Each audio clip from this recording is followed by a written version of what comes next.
Hey, real estate rock stars. This is Aaron Amuchastegui. Hey, this next interview, I just finished interviewing Sarah Maslowski. She's from like the greater Atlanta area out in Georgia. And she talks about so many different ways of getting leads.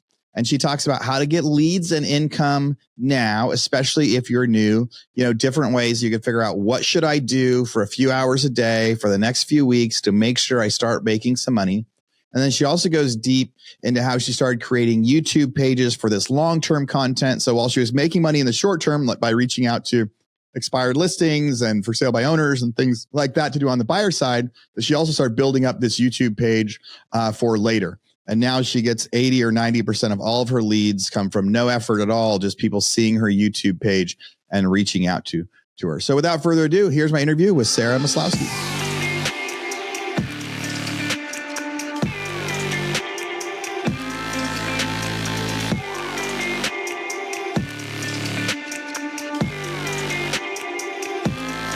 Sarah, thanks for being on. It was fun. I got to see your name ahead of time and make sure I got it right. So Sarah Maslowski. Sarah, where do you live? I am north of Atlanta in Gainesville, Georgia. Awesome. How long have you been in real estate? I have been an agent for 5 years now. Previously getting into real estate, I was a teacher for 7 years. Awesome. So you became an agent in 2019. What was your first year like? And were you out in Atlanta at the time or near Atlanta? Yes. Yeah. So, my husband and I had moved around quite a bit for his job, and we finally landed here in the metro Atlanta area, and I was still teaching, and I was like, I have to get out of this. I didn't enjoy it. And so I started pursuing different careers or trying to figure out like what I wanted to do next in life, and kept coming back to real estate because we had moved so many times. And I was very scared though to do it because, real estate, 100% commission based, and I'd always had a W-2 job, and my other prospects weren't that exciting. And so I felt like, okay, if I try hard enough in real estate, I think I can at least replace my teacher income. So that's what kind of gave me that motivation to say yes. So my first 6 months in real estate, I was on a team and learned some really great, valuable lessons there. And it really taught me how to convert internet leads and know that I could hustle and get leads myself. So after those first 6 months, I went out on my own, and because we had only been here in the metro Atlanta area for a few years, I didn't have a big social network of friends and family and acquaintances that I knew here. It was just basically the people that I taught at the school with over the last 3 years. So a lot of my first few years in real estate was a lot of hustle and grind of expireds, for sale by owners, open houses, Facebook ads, anywhere and everywhere I could get business. That's where it came from. Yeah. And it really is. You talk about that mindset shift of going from, W-2 to commission-based entrepreneur. And especially like half the reason people want to be teachers is one, they want to like change and impact, but two, it's like that stability, kind of that retirement, that benefit type thing. And so going from a job that essentially you have job security forever into something like this had to be a pretty big push. How long did it take for you to replace your teacher salary? So I did that within the first 6 to 8 months of being in real estate. And it's so funny because those first 6 to 8 months, having that motivation of replacing that income or having to make money. When I initially made the jump from teaching to real estate, my husband was in a steady W-2 job. And around the same time that I was making the transition, he came to me and said, "Hey, I want to go back to school, and I don't want to do my job anymore." And I was like, "Oh crap. Okay." So I thought I was going to have the safety net of his income. And so it really pushed me to really treat this like a have to be successful type of job where I need that paycheck. And so that provided a lot of great motivation in the beginning out of necessity to make this work. And I think those same principles kind of laid a really great foundation for my business and treating this as a business, as a career. And now it's crazy. I look at what I used to make in teaching, and there's some months where I've been able to make that same equivalent. Yeah. And that's a really big deal as you're switching through, like going from like that mindset, but you didn't just have to replace your income, right? You had to also replace that other side of that income, right? You had to replace his income as well. You didn't have the safety net. So it wasn't just the pressure was on for yourself. It was the pressure was on for, I guess, everybody to make up some of the other differences instead. So that's a really big deal. And then, and I guess it reminds me of like kind of this saying or this feeling that I always get when your back's against the wall. It's almost easier, not easier, but it's easier to keep the motivation. Like when you need it, no matter what, like good is the enemy of great a lot of the time. Like if you're making enough money, then you don't necessarily push to make even more, sort of thing. So like so you had to do it. You jumped in.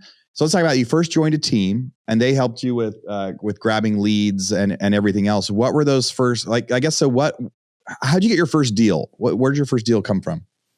That's a good question.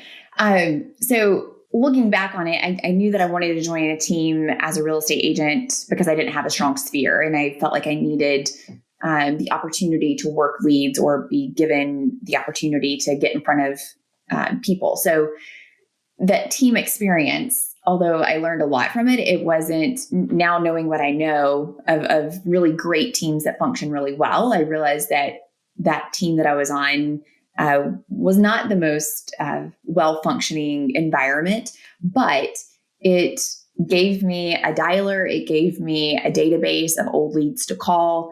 It gave me a place to go and sit and prospect a few hours a day. And that was really needed for me. And it essentially made me, forced me to be productive. That first deal was probably like an old internet lead that I had converted from the team leader's database. I did a lot of open houses and circle prospecting and called expireds during that time period. And so it was little pieces of business from various different sources. Yeah. It's really important when you join a team too, or when you first start, it's really important when you first get into the business that you kind of know what you're going to spend a few hours a day doing. Yeah. Yeah. So difficult for agents when they first get started to go like, okay, what do I do next? They listen to some podcasts, they listen to some tactics, they have some ideas. People say, reach out to your sphere, whatever. And they do that. But it sounds like one of the biggest benefits that you got to learn right away that all agents really need is, one, you had this like list of people to reach out to, right? And even if it was like old kind of halfway dead leads, it's like, hey, you had a list of people to reach out to. You had a system to keep track of it.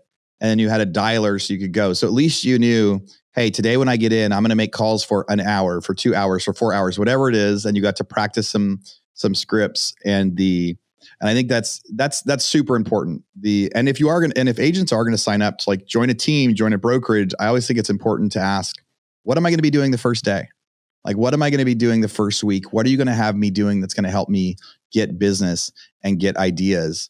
And so that's, it sounds like they at least started you with that. You were able to show up and go, hey, here's what I know I'm going to do.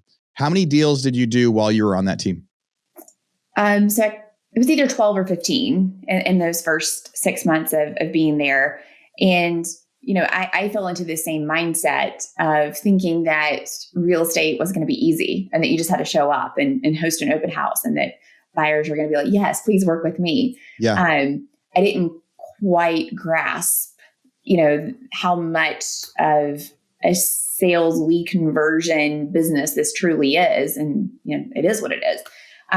So going into it and being provided with opportunities to have people to talk to and have those people to call and the tools to do that was super helpful. But I think so many agents just mistake thinking that they're going to join a team and that, the team owner is just going to hand over these really warm leads that are ready to buy a house. And that's just simply not the case. But the opportunity that I got being on that team gave me a really, really great foundation and taught me that, hey, you can convert leads and you just need to have people to talk to.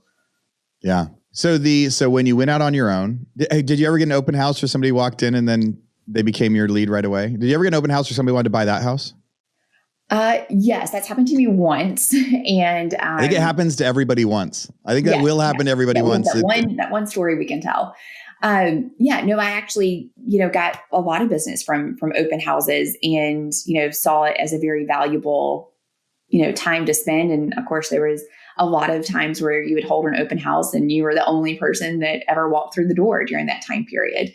But it's one of those things where it's like, time on task over time is going to produce those results. And so some are going to be wins and some are going to be losses, but it's how do you use that time while you're there at that open house and no one's walking through the door? There's other productive things you can be doing during that time.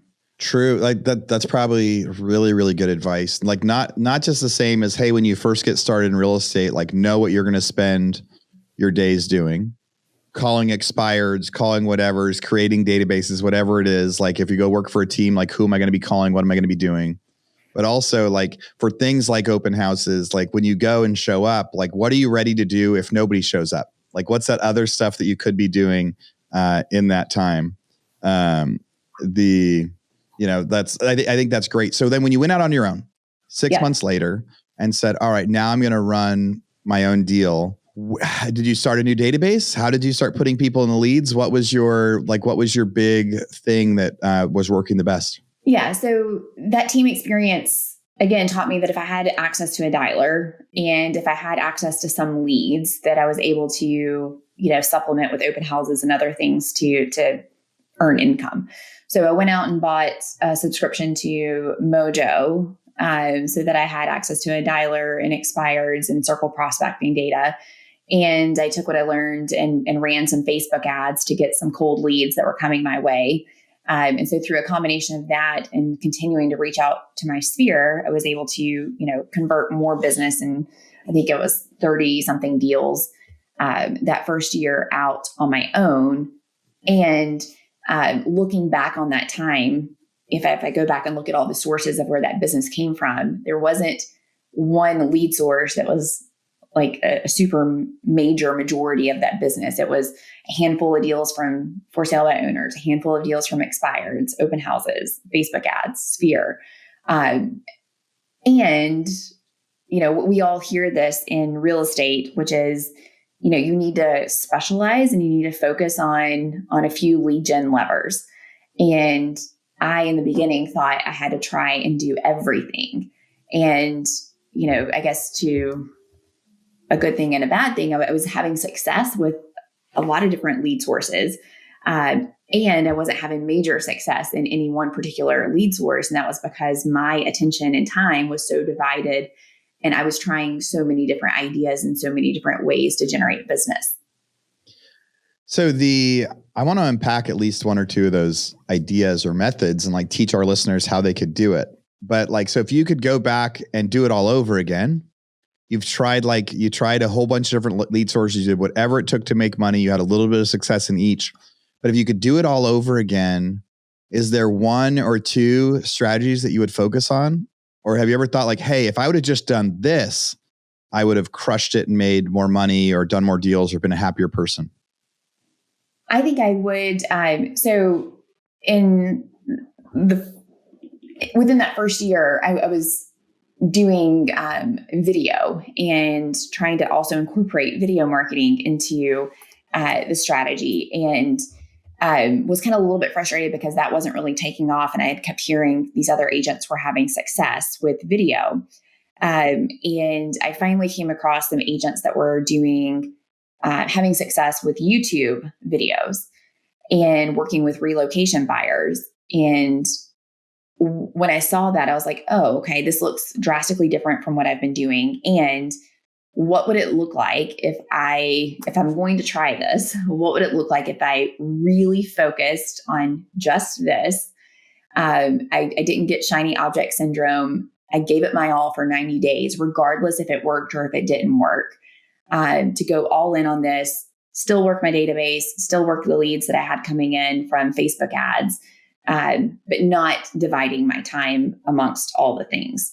And it was within 6 weeks of making that YouTube content that I ended up getting my first lead from it. And that was super exciting because I was like, oh, okay, this does work. and it gave me the motivation to keep going. But I kept that focus on making videos, and then continuing to focus on my sphere and open houses and Facebook ads. And over time, my business has transitioned to such that now 80 to 90% of my business comes from those YouTube video leads. But the lesson that I learned and what I tell other agents is that there is no magic lead source in real estate. A lot of people like to look at video and think like, oh, that must be the magic key to success or anything. And I could have done that with open houses. I could have done that with expireds, could have done that with circle prospecting. Had I put that intense focus on any one of those lead gen levers, I could have turned that into 80 to 90% of my business. It was just that intense focus and being disciplined to do it no matter what every single day and move the ball forward that led to the results. So I'm a firm believer, that any of those lead gen sources will work really, really well. When did you start your YouTube page? When was your first video? So in 2019, 2020, I was posting videos on YouTube, and they were listing videos and things like, 5 tips to sell your house and, how to appeal your property taxes. Those videos were not doing well. And whenever I heard these other agents were having success on YouTube, I was like, wait, I'm putting videos on YouTube and it's not working for me. And when I went and saw the types of videos they had on their page, I could immediately tell it was drastically different than what I was posting. So all of their content was relocation based in terms of educating someone who is new to the area, what it's like living in your town. What are the best neighborhoods in your town? Why would some people choose to live here versus there? How much does it cost to live in your area? If you have to commute to this town, but you want more land, where would you live? And it was all that type of content. And it was like a light bulb kind of clicked for me. I was like, oh yeah, those are the people that are online researching information, because YouTube is a search engine owned by Google. And, locally, people in my town are not going on YouTube and searching for ways to sell their house. They're just going to ask for a local recommendation from a trusted family or friend that they know for a real estate agent. But people from out of state or people not familiar with the area, those are the consumers that are doing that research online. So if you're going to be making video content, you have to make it match up for who is actually doing that behavior of searching for information online. Yeah. So is it mostly buyer leads that come from YouTube? Yes. Yeah. So almost, and that's just the nature of this type of lead gen source is that, local sellers aren't typically, searching for information on YouTube. The sellers that we have been able to convert from YouTube have been people moving from one town into a completely different type of house. So we have a big lake in our area with lake homes. And so buying a house on a lake is drastically different than, living in a traditional neighborhood. So it's that type of consumer seller who's moving locally but knows nothing about the lake, and they're researching that information, and then they find me, reach out, but then, oh yeah, we need to sell our house. And so the sellers that we have been able to convert have come from that type of online behavior, and not so much just, calling us up and doing it that way. And so one of the downsides, that you can kind of say that from this lead gen source is that it is heavily buyers. And at the end of the day, though, the way that I view this is that I've been successfully, converting YouTube leads for the past 3 years. Well, in the next year or so, the people that I helped years ago are now going to either need to upsize, downsize, relocate to another area. And my database is now grown so much over the years of past clients that are now going to become sellers in the future. Yeah. So absolutely. And then how do you keep up with, so we're going to go back and unpack a lot of this, but so now it's like setting up the YouTube content, you bring in your buyers. Now you have your buyers. This list has grown. How do you keep up with those past clients right now to make sure that a year from now, when they decide to sell their house, they're like, oh yeah, Sarah can be the one to help me do this? Yeah. So the great thing about this database is that at the end of the day, it's just like a normal database, like any other real estate agent would have. Once they're there and a past client, you're treating them just as if you would your normal sphere that you were trying to convert over time. So providing them information weekly about things to do in our area and fun events and festivals that they can do on the weekend with their family and kids. Inviting them to, client events that we have throughout the year, getting that phone call from me a few times a year, inviting them to things and, saying, hey, I saw that y'all renovated the kitchen, on Facebook, it looks great. And so just kind of treating them just like you would any other type of database past client that you have. Yeah.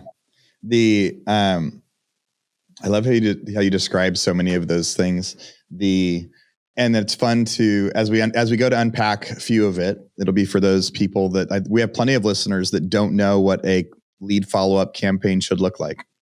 We have plenty of listeners that have never sent their buyers, they've never sent their clients a follow-up newsletter. Right. And then a couple of years later, they resell their house and they're like, why didn't you call me? And they're like, I didn't know you were still doing real estate, or I didn't know you also sold houses. I thought you only helped people buy houses. There's so many examples of agents out there that I know that are like, oh man, I really should start following up with the people that I helped years ago. And I'm like, you don't have a database of anybody? They're like, no, we don't have a database of anybody. All right. So let's start back with Mojo Dialer. So your first outreach stuff, because if we were going to build a business plan, if we were going to rebuild the Sarah business plan, it's figuring out a way to make some money right now while also making YouTube videos, because YouTube videos is this longer term play. You've actually started making money from it within 6 weeks, which is crazy. If for listeners, if you guys go start your YouTube pages, I think 6 months would be a great goal. And if you get 6 weeks, you're hitting it out of the park. So it's important to have some other sources too. But then now 4 years later, 80% of her business, 90% of her business just comes from those incoming leads where people are calling saying, hey, Sarah, I already trust you. Can you help me buy in this neighborhood? So let's start with going and trying to create deals now through Mojo Dialer. So you sign up through Mojo Dialer, which is a dialing system. And then you had to put some leads into it to decide what you were going to be calling. Does Mojo Dialer, can you also buy leads from them? Or were you just on MLS? Were you just exporting expired listing reports? What were some of the first leads you put in there and how did you get them? Yeah. So in Mojo, you can subscribe to getting expired list daily. So that was kind of my routine, was calling those expireds daily. What would you say? Gosh, it's been years since I've done this. You're a pro though. Are you still interested in selling your house? I see that it's no longer listed online. If I brought you a buyer, would you be willing to sell? And, oftentimes expireds, one, your scripting is going to get better. I used to listen to a lot of podcasts and listen to a lot of people that really specialize in expireds and got great inspiration from them. But, at the end of the day, I was a newer agent. I wasn't that good at making those phone calls. And yet, you will convert if you do it long enough. And you're going to get someone that's going to say yes and give you an opportunity to come, meet with them and convert them to an actual listing. So it was a lot of that. And I probably could have had more success had I had a good system in place around it of, once I got that first no, I just moved on to the next. I didn't really go back and revisit that person. But we all know that eventually they're going to sell, and they're going to sell with someone, and they're likely going to sell with that person that did the best follow-up and continue to raise their hand. So it was, a lot of those types of phone calls. Mojo also gives you the ability to pull up phone numbers for circle prospecting. So looking at a recently sold listing in a neighborhood and then calling that, neighborhood and say, hey, your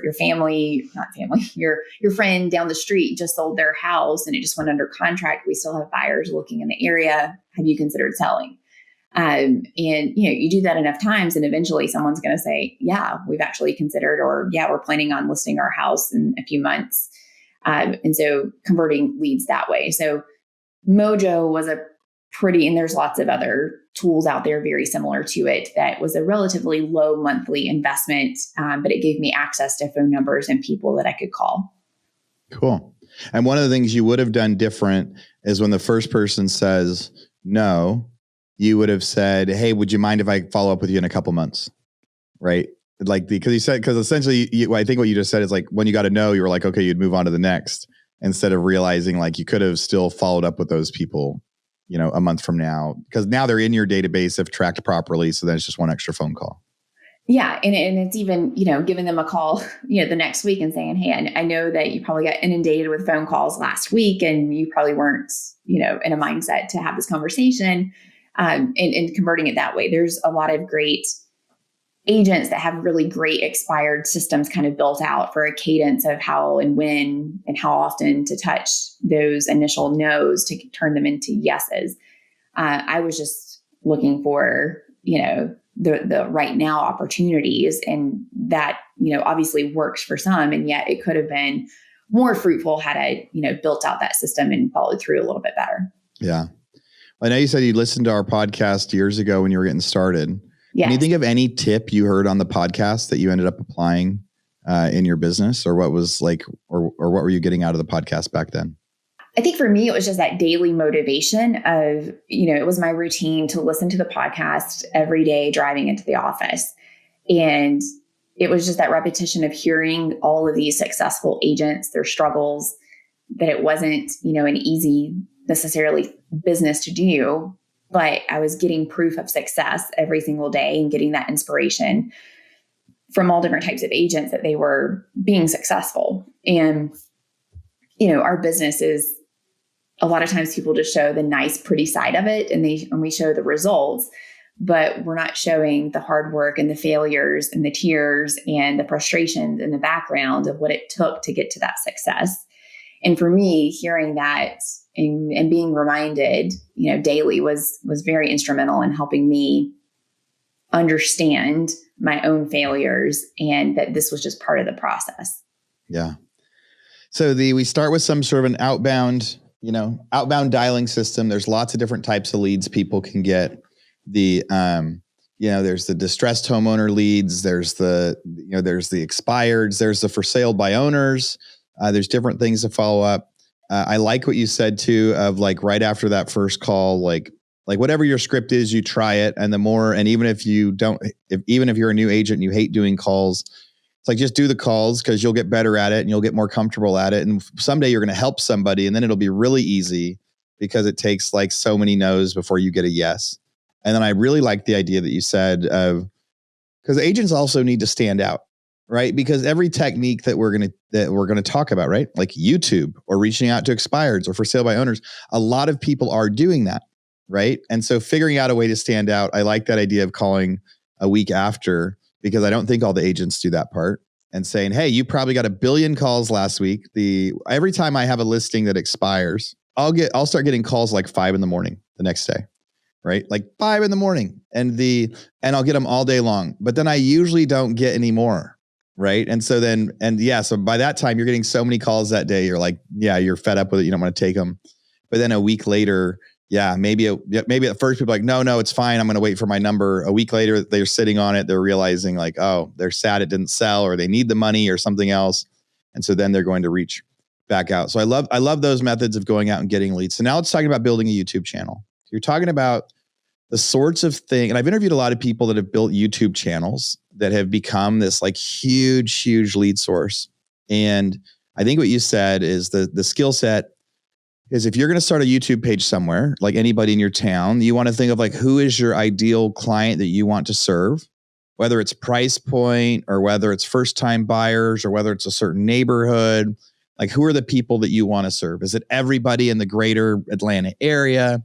And then trying to make videos based on what they search. And so I've heard people say like, best school districts, the best school districts in town, best places to eat, where to live in Austin, the best lake neighborhood, the place with the best views, like things that that people are going to search when they're thinking about moving there. Because if somebody says, hey, I'm going to move to Atlanta, or hey, I'm going to move to Austin, or hey, I'm going to move to Denver, these are really big places. right? And they just hear about that, and they're like, so they want to go there, but there's hundreds of neighborhoods. So I guess what would you recommend to people for your stuff? Like, one, did I unpack that properly? And then two, what are your first 5 videos you would have someone start with? So I would make the argument that, yes, you can make informational videos on your town, and you can talk about the best school districts. You can talk about the best parks, festivals, places to eat. And that may eventually convert some leads. Okay. And that's not the most efficient way to go about it.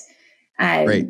The number one avatar or client that is searching on YouTube is someone that doesn't currently live there, and they just need to know, what is it like living there to this town that I'm considering? And so that is, what is traffic like? What are the schools like? What are the neighborhoods like? What are special things that you need to know if you're considering living in this area? It might be, hey, the cost of living is really high, but here's all the amazing benefits that you get. And this is why people choose to pay a premium to live here versus, you may be working in one town, but here's where a lot of people live that work in this town because you get a much better house for your money and it's an easy commute. Like, people need all these insider knowledge details about the area that they're considering moving to. A lot of time people are moving because they have to for jobs or moving to be closer to family. So I would strongly encourage that the fastest, most easy way for success on YouTube is making these types of videos. Previously in the past, I tried, interviewing business owners in town and posting that type of content. And you can go back; it's still on my channel. It's been up there for 4 or 5 years, and it still just has a few hundred views. That's after being online for years. People just don't care about that type of content. So the best videos that you can start making is about the area that you currently live in. What are the pros and cons about living there? Why do people love living in your town? Why do people hate living in your town? And making that type of content, and then making those same types of videos for the other areas or the other towns nearby that you serve is going to be wildly impactful for helping potential clients. And I will say that in the beginning, you're going to want to look at those analytics and see how many people have watched your videos. And you're going to get very discouraged because those, or at least for me, speaking from my experience, the views were very, very low in the beginning. And for me, that was very discouraging, but I had made this promise to myself that I was going to do this for 3 months, no matter what. And so I had to keep going. And even that first phone call that I got 6 weeks into making videos, all of my videos at that time probably had 20 to 30 views, at the most. Yeah. And, sometimes I see these agents that have YouTube channels and they're making content, and all of a sudden they have a video that just takes off and they're getting all of these great views. And at the end of the day, on the back end, though, if you're not getting people that reach out to you saying, hey, we're moving, we want to work with you, the views mean nothing. I would much rather have a great business with my videos getting a few hundred views every time I put out a video and slowly growing over time than having a viral hit that doesn't translate into actual business. Because at the end of the day, we're real estate agents. We're not video content creators, and we can kind of be both. But my main source of income to pay my bills and support my family is through my real estate business. Yeah, that's through the closings. What do you think your closing rate is if somebody calls you or they're probably going to email you, right? So if somebody emails you because they see your stuff and they say, Sarah, I'm thinking about moving to Georgia. I saw one of your videos about the neighborhoods. Could you help me? What's your closing percentage on those? It's a great question. And could probably go back and dig that data and get a more accurate response. But I would say that it's probably between 30 to 40% of the people that reach out to us, we end up converting into an actual client. That number could be better. And, I have failures, just like every other real estate agent running a business. And the fact that, there's some times where we'll follow up with the client and say, hey, you reached out, saying that you were going to make a purchase, in January of 2025. Is that still your goal? And they're like, oh, our time frame changed. We actually just bought a new construction house and we're moving next week. And you're like, shit. You're like, come on. Shoot. Had I done a better job of following up or, kind of cutting that time frame in half, I could have had another piece of business that I could have converted. So once you get the lead, it's just like any other lead that you need to stay in contact with. But I will say, unlike other lead sources, internet leads, expireds, where you have to call 100 people and you might convert one or two. The people that do reach out to you typically have a very, very high intent of following through with their purchase. And I would say like most of the leads that we end up losing are either because they decided not to move or they ended up connecting with a family friend in the area that said, oh no, you need to use our real estate agent. That happens to us frequently where, they get referred to you from another agent. Yeah. So did you make a how to buy new construction houses video after you lost a new construction house lead? Yes. And actually the new construction topic is one of the best performing video topics that we have on the channel. People love to know about new construction and what builders are building where. And so you can be a really great source of condensing that information and providing that to people online. It's really good too, because not all builders, most of the time I started as a home builder way back when, 20 years ago, and builders, when the markets are hot, they don't list anything on the market. So it's not really easy to figure out where all the new home neighborhoods are. There's usually like an ad that gets put out in like a map that gets put out in the paper like once a month that says, here's all the new home subdivisions that are out there. But there isn't an easy Google search online to go like, where's the subdivisions where I can go tour model homes today? Like you have to like know the builder names and things like that. So I could see that being a really valuable video. Yeah, I've heard that YouTube is by far the highest converting lead. And I've heard it like the reasons that you're saying, because people are ready to buy. And I've also heard it's because by the time they reach out to you, they feel like they know you already. Right? Like they've seen so many videos of you already. You get anybody that when you call would answer the phone, they couldn't believe they were talking to you, or they would be like, oh, I've already learned this from you. Yes. So, and that's something that still kind of catches me off guard today. But usually I feel like people kind of fall into one or two camps. Either they have been watching your videos for months to years before they reach out to you. And they know a ton and they'll sometimes quote stuff back to you that you've said or mentioned in a video. And you're like, I said that. And they're super excited to talk with you, or they may have only watched one or two videos and they're reaching out to you.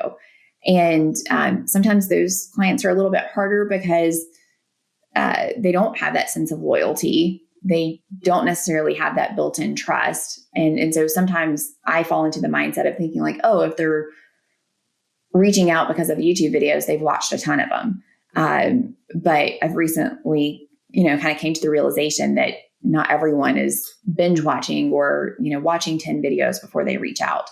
But we've also had, especially during the height of the pandemic, we've had a few people that have relocated to our areas just based on the videos, which is crazy to me. Like moving to the Metro Atlanta area was not on their radar, but they came across these YouTube videos and they decided we're moving our family from Louisiana to this town all because of these videos, which is wild.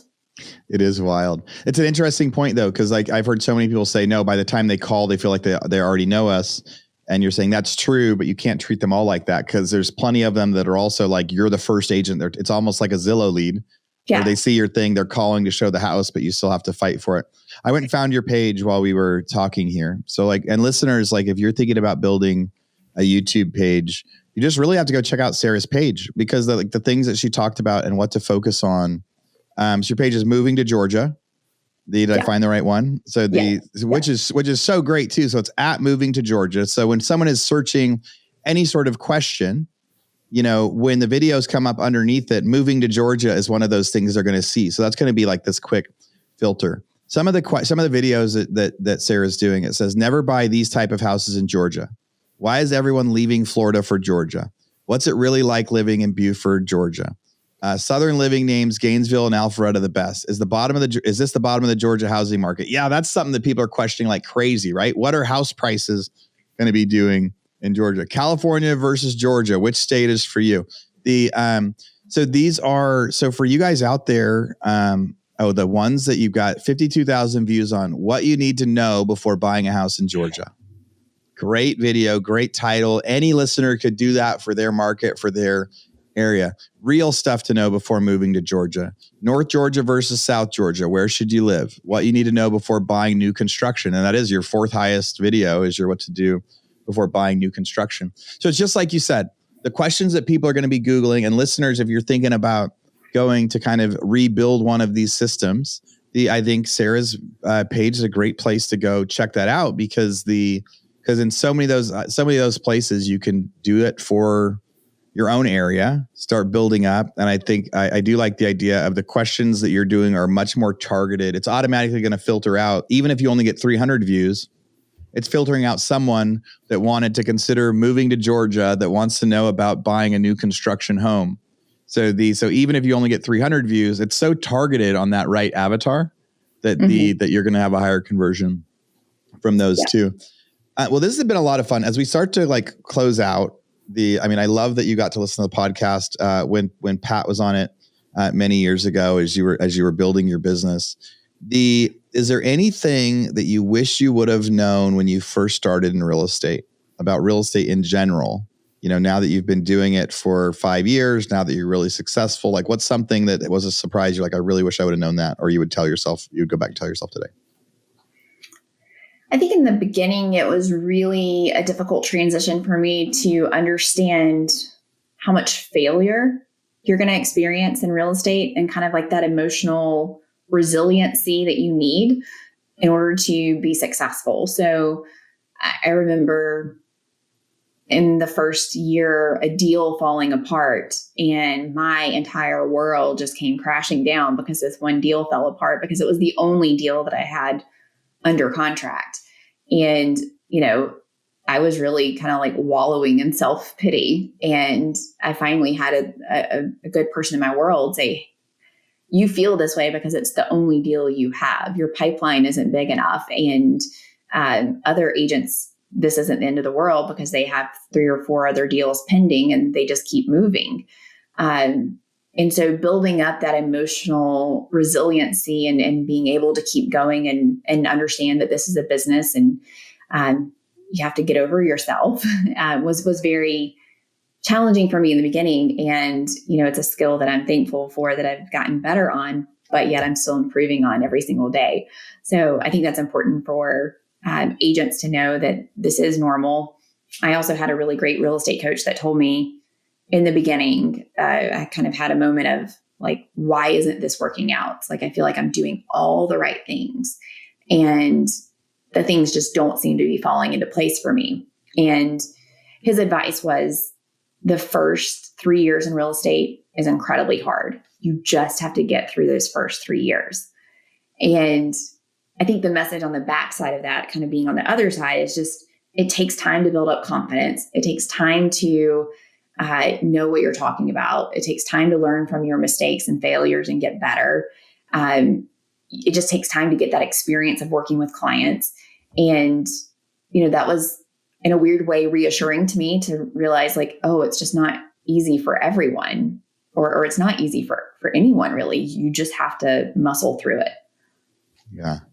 You just have to do the work. A gal I interviewed a couple days ago said that her dad had told her, hey, if you think you're going to be great at this someday, then you need to do whatever it takes. Yeah. Right. Yeah.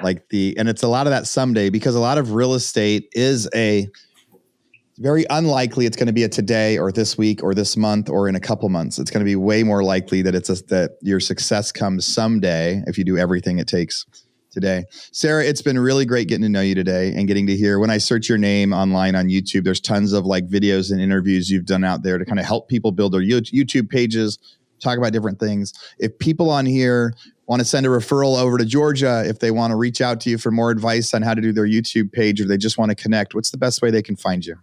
I think probably the easiest way is find me on Instagram. It's my name, Sarah Maslowski, and you can send me a message there. But yeah, I'm always happy to help and happy to help anybody that you may know relocating here to the North Metro Atlanta area. Awesome. I better do a picture for Instagram right now of us to be able to tag as we're getting ready to throw this thing out there. So thank you so much for coming on the show today. Thank you. Real estate rock stars. Thanks as always for being here and listening.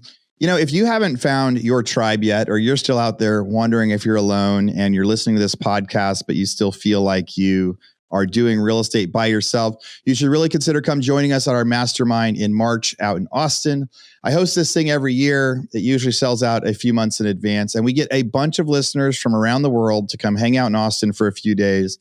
And we really just have a great time of different speakers, a lot of in-person interactions. And whether you've done a deal or 100 deals, this is the tribe for you. So if you want more information on joining my mastermind, go to realestaterockstarsmastermind.com, and you can find out how many spots we have left to come visit us in Austin. It's right down the street from my office. We've rented out a whole hotel for us. So we're going to have a hotel all to ourselves. And so again, Sarah, thanks for being here. Real Estate Rockstars, thanks for listening.